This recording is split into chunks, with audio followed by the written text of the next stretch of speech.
So let's get started on page 2 of composite shapes. We're going to go through the basic shapes here just so we're familiar with our formula sheet. We haven't done shapes in a while. Might be some things we forget or just need some reminders about. So for all of these examples, we're looking for the perimeter and the area of each shape. Remember, perimeter is the distance around. So in a simple shape like this rectangle here, I could approach this as there's a 12 and a 6 and another 12 or another 6. And I could simply add those all together. That would totally work. Or if I know there's two 12s and two 6s, that would also work. Uh, either way, it comes out to 36. And be careful here, we have units, centimeters. And the perimeter is pretty quick for a rectangle. To find the area of that rectangle, it has a formula on our formula sheet. We're working on page 1 of our formula sheet, the two-dimensional pages. And on there you can see the area is length times width. In terms of a rectangle, it doesn't really matter which is the length and the width. I'll use the 12 is the length and the 6 is the width, but you could use them interchangeably. So 12 times 6, remember the formulas when letters are written together, we're multiplying. So 12 times 6 would give us 72, and area has a centimeters squared because we have two units of the same being multiplied. And that's all we can really do as rectangles. It's just pretty simple. Looking at the next shape, we're looking at this triangle here. The perimeter of that one, there's not really a formula for perimeter, so I'm going to add up the outsides. I have an 8, a 4.1, and because I have these dashes here, that tells me they're both 4.1s. So I can write down either two 4.1s or I write out 4.1 twice. Either way, it's going to come out to 16.2 centimeters. Area of a triangle from our formula sheet is BH over 2, or 1/2 base times height. You can use the 1/2 if you want to, or divide by 2 afterwards. Doesn't really make a difference.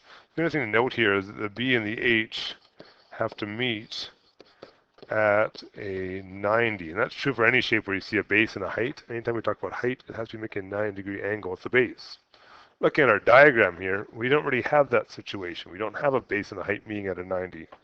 However, if I were to draw a line down the center here, there's a 9-degree angle. This would be my height. That's not something I can necessarily know, but it's definitely something I can solve for if I use that Pythagoras idea.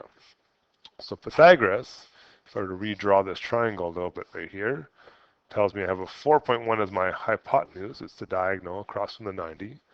I want to know the h, and I know the bottom would be half of the whole bottom, or 4. Okay. Pythagoras says a squared plus b squared is c squared.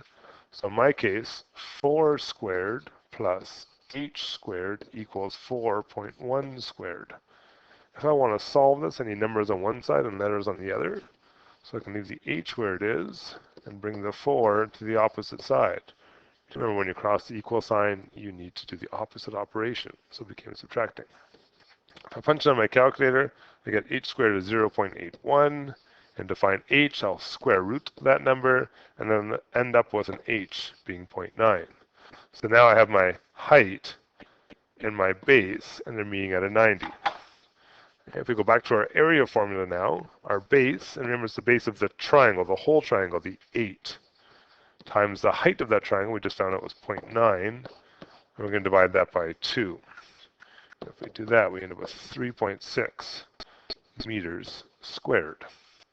Okay. Triangles can be a little bit tricky sometimes because they're missing that height, or they're missing one of the side links. So Pythagoras comes in handy over and over again. Circles. Letter C here. Okay. The area of a circle and the perimeter of a circle, remember we call that circumference, deal with r's, or radius.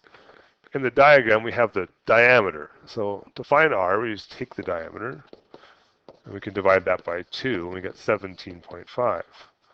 So my formula for circumference, remember perimeter, 2 pi times r.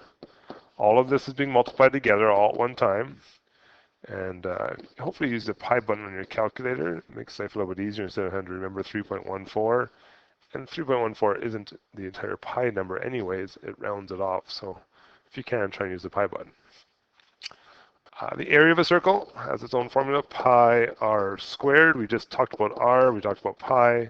We can use those numbers again. Use the squared button, of course. You should have one of those in your calculator if you're using a good scientific calculator. And when you punch that in, you get 962 0.1, and these are kilometers squared. Circles are generally pretty quick to go through. Letter D, okay, a different kind of shape. We call these trapezoids. The trick with a trapezoid is you have two parallel sides. In this case, the 10 and the 25 are parallel. They're separated by a certain height. Kind of one of the keys to remember. If I'm dealing with perimeter of this one, I look at the two sides and I notice I've got these dashes, which means they're both the same, but they're not 14. That's our vertical height.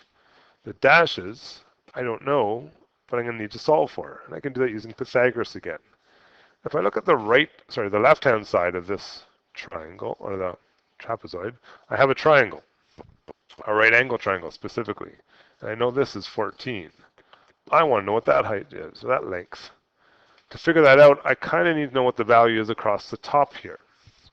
A little bit of problem solving will tell me from here to here is 10. It's the same size as the bottom. If the whole top is 25, and the middle piece here is 10, that means there's a total of 15 left over. Well, half has to be on this side, and half has to be on this side. So 15 divided by 2 will tell me this part here is 7.5 meters. Okay, that's a Pythagoras question again. In this case, a squared plus b squared equals c squared is set up the way I want it to. If I put all that in my calculator at one time, I end up with 252.25 equals c squared. I want to know c, so I take my square root, and I get 15.88. So this unknown side right here, we now know is 15.88.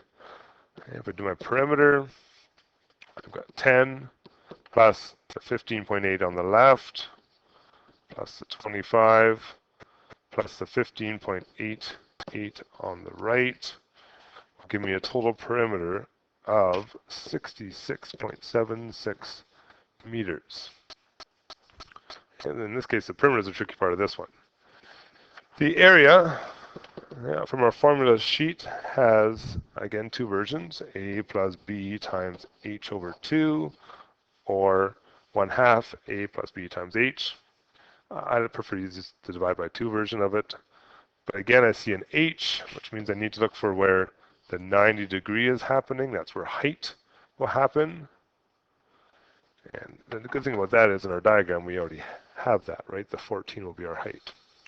A plus b are interchangeable, kind of like Pythagoras is. Only thing you have to worry about there is that a and b are your two parallel sides. In this case, the 25 and the 10. But if you've written 10 plus 25, it's the same thing. Our height is 14. I'll divide this all by 2. BEDMAS says do our parts in the brackets first. So I get 35 times 14, then divide by 2. And if I punch that in the way it looks, 35 times 14 divided by 2 will come out to 245 meters squared. Okay? Trapezoids are one of the trickier shapes, usually because you have to use Pythagoras to solve something in there.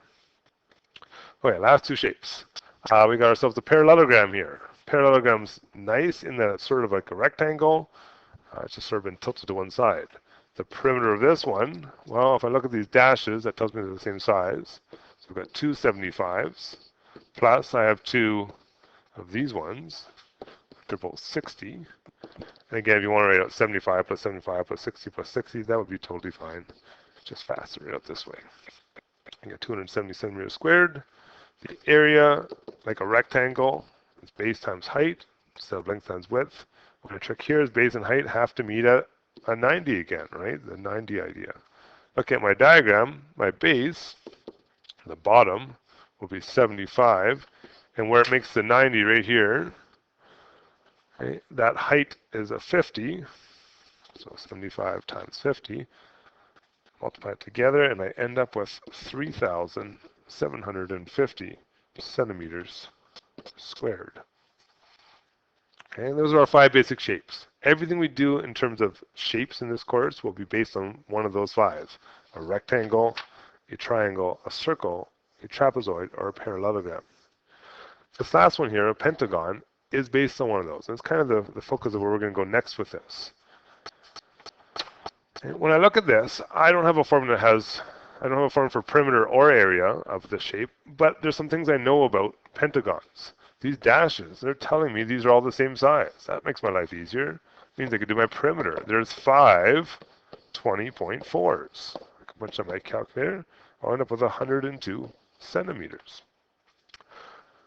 And when I go to find the area of this, however, I definitely don't have a formula for area. But if I were to think of this shape as being made up of other shapes, in particular, 5 triangles, each of which is exactly the same because the bases are all the same, I could figure out the area of a triangle and then multiply it by how many of them there are. Okay, look at the area of this triangle. Base times height divided by 2. Our base and our height meeting at a 90. Oh, we have that. We have this height of 12.4. We've got a base of 20.4. There's base and height.